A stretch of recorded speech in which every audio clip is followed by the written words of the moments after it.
देखिए, बात यह है कि उमेश जी सही कह रहे हैं। आपको एक बेसिक बात ये समझिए कि पानी निकलने के लिए ड्रेनेज चाहिए आपको। दिल्ली की जितनी पुनर्वास कॉलोनियां हैं, रिफ्यूजी कॉलोनियां जिनको कहते हैं, पॉश कॉलोनियां, जी के, मोती नगर, जनकपुरी, सबने अपने घरों के आगे पक्के स्ट्रक्चर बना दिए ड्रेन के ऊपर। तो हम राजेंद्र नगर में पीछे कोचिंग इंस्टीट्यूट का इशू आया, वहां क्या है, वहां यही हुआ कि आगे ड्रेनेज को इतना पक्का बना रखा है, कौन तोड़ेगा उसको। और तोड़ने के लिए हम कोशिश करते हैं। 2011 में मैंने कोशिश करी, तो इरिस्पेक्टिव ऑफ पॉलिटिकल पार्टी सबके सब लग जाते हैं कि भैया नहीं तोड़ने देंगे, नहीं तोड़ने देंगे। 2000 ड्रेनेज तो इतनी मजबूत कवर्ड हो गई है कि उनसे पानी निकलेगा कैसे? रोड का पानी जाएगा कहाँ? रोड तारकोल की है। वेटलैंड एरिया दिल्ली में है नहीं, और दिल्ली में वाटर बॉडीज में 80% एनक्रोचमेंट हो गई। तो इसलिए ये सिर्फ गवर्नमेंट की इशू पॉलिसी की फेलियर नहीं है, इसमें पब्लिक का भी रोल काफी बड़ा है। दिल्ली में जो है आपके 2000 के आसपास अनऑथराइज कॉलोनी है। अनऑथराइज कॉलोनी में जमीनें बेच दी, 4-4 मंजिल बन गए।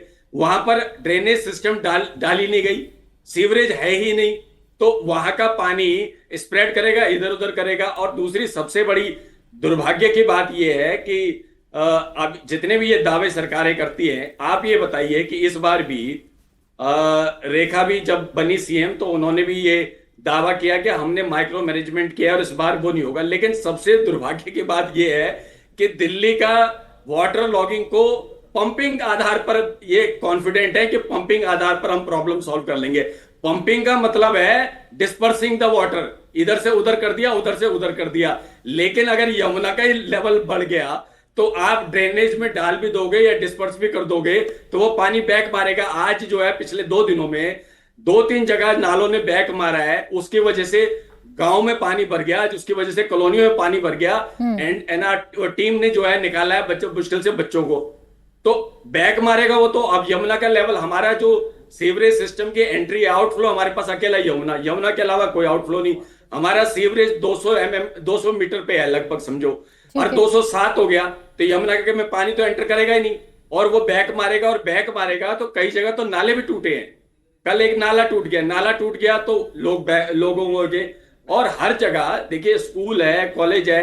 आप दिल्ली का जो ड्रेनेज सिस्टम है, जो लुटियंस जोन है, उसमें तो ब्रिटिश काल का बना हुआ है। जो बाकी एमसीडी एरिया है उसमें भी कालांतर में बना है। लेकिन सीवर की जो सर 1976 से चला रहा है ये ड्रेनेज सिस्टम, अभी तक नहीं बदला। और इस बीच में दिल्ली की आबादी, दिल्ली में कंस्ट्रक्शन, दिल्ली का स्ट्रक्चर सब बदल गया है सर, लेकिन 1976 का ड्रेनेज सिस्टम नहीं बदला। 73 में जब बना था दिल्ली की पॉपुलेशन 1 करोड़ थी। बिल्कुल ठीक है। दिल्ली की पॉपुलेशन लगभग 3.5 करोड़ है, और वो 6 इंच और 7 इंच की सीवरेज आउटपुट से, या ड्रेन जो 4 मीटर की रेनी ड्रेन है जिसमें 90% पे एनक्रोचमेंट है, उसके भरोसे अगर आप समझो कि वाटर लॉगिंग समाप्त हो जाएगी, वो नहीं है। मास्टर बिल्कुल ठीक नितिन जी, लेकिन वाटर एवोकेशन प्लान कहां बना? ठीक नितिन जी, सिर्फ टेम्परेरी आपकी सरकार आई और आपकी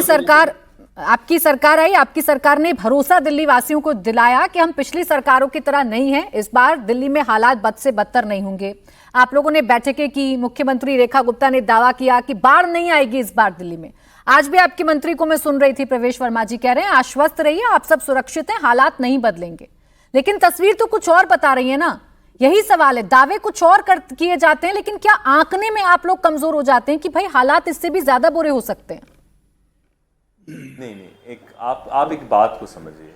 प्रवेश वर्मा जी ने सुबह ये कहा था कि जितना पानी इस वक्त आ चुका है, उस वक्त अगर पिछली बार आया होता, पिछली सरकारों में आया होता, तो दिल्ली में बहुत ज़्यादा प्रॉब्लम हो गई होती। इस बार क्योंकि पहले से ही चैनल्स एक्स्ट्रा बनाए गए और डिसिल्टिंग इस तरीके से की गई कि जो है उस तरीके की प्रॉब्लम नहीं आ पाई है दिल्ली के अंदर। बाढ़ का पानी जो हथनी कुंड से छोड़ा जाएगा, यमुना का स्तर बढ़ेगा, और यमुना बैंक में जितना भी लोग रह रहे होंगे उन्हें इवैक्यूएट किया जाएगा। इवैक्यूएट भी टाइम पे किया गया।